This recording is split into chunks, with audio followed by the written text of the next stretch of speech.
Hi, I'm David Lawrence, and I'm going to show you how to make one of my all-time favorite comfort foods, potato gratin.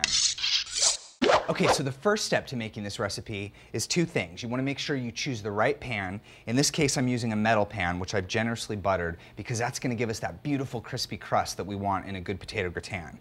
And the next thing is paper-thin potatoes. That's really key. So you can do this by hand if you've got the patience and the dexterity to sit there with a chef's knife, or you can make it easy on yourself and use a mandolin. So I'm just going to take the handguard, pierce my potato, and then simply work it back and forth. I've got this set on a pretty thin setting. So this is what you end up with. Potatoes that are paper thin and perfect for potato gratin. And we're going to just lay them out, sort of overlapping each other. And what you're going for is sort of a shingled rooftop effect.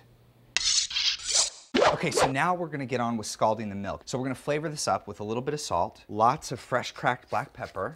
So I'm adding a garlic clove that's just cracked. Now I'm also going to add a little bit of freshly grated nutmeg.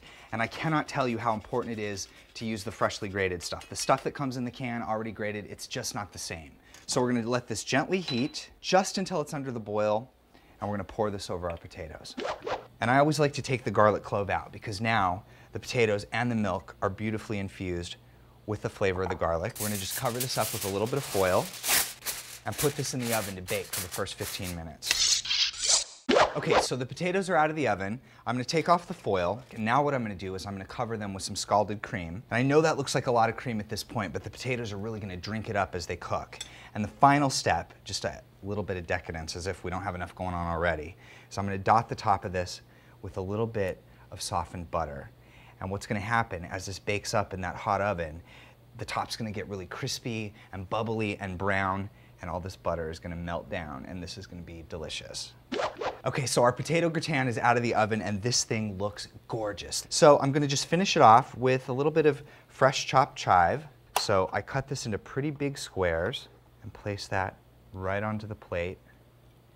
And that is how you make a classic potato gratin. So you guys give this recipe a try and let me know what you think. Get more recipes at goodbite.com.